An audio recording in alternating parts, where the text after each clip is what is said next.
तेलंगाना प्रदेश Congress committee के सदर रेवंत रेड्डी को सेक्रेटेरिएट की सिम जाने से रोक दिया गया। पुलिस ने उन्हें टेलीफोन भवन के करीब रोक दिया।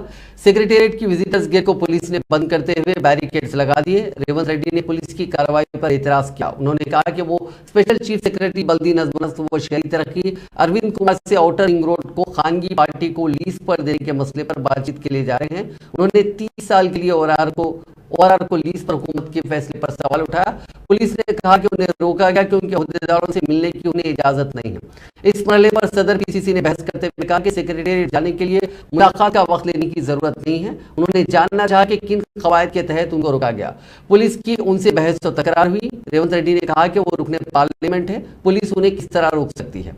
पुलिस ने सेक्रेटेरिएट के करीब सिक्योरिटी में इजाफा कर दिया। उसके बावजूद दाखिले पर बैरिकेड्स लगाए गए। सदर पीसीसी ने कहा कि हुकूमत की जानिब से ओआरआर को लीज पर देने का मामला एक बड़ा स्कैम है। इस प्रोजेक्ट से आइंदा 10 सालों में 30,000 करोड़ रुपए की आमदनी हो सकती है।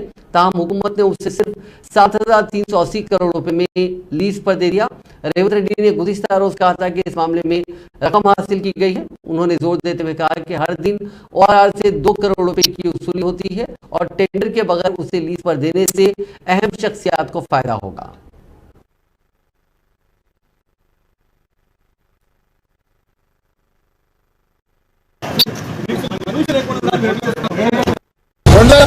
సంవత్సరంలో ఔటర్ రింగ్ రోడ్ ఆదాయము 100 కోట్లు కూడా లేదు.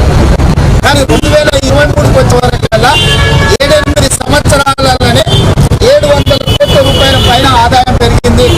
ఇక్కడ నుంచి ఇంకా చాలా వేగంగా అభివృద్ధి చెందుతుంది. ఎందుకంటే హైదరాబాద్ నగరంలో రద్దీ పెరిగిపోయింది. ఔటర్ రింగ్ రోడ్లో రియల్ ఎస్టేట్ వ్యాపారం విస్తరించి ఐటీ కంపెనీలు అంతర్జాతీయ సంస్థలు రావడం వల్ల విపరీతంగా అభివృద్ధి జరిగి ఈ రింగ్ రోడ్డు మీద లక్షలాది వాహనాలు ప్రయాణించడానికి వెసులుబాటు ఉన్నది. అట్లాంటి బంగారు బాధను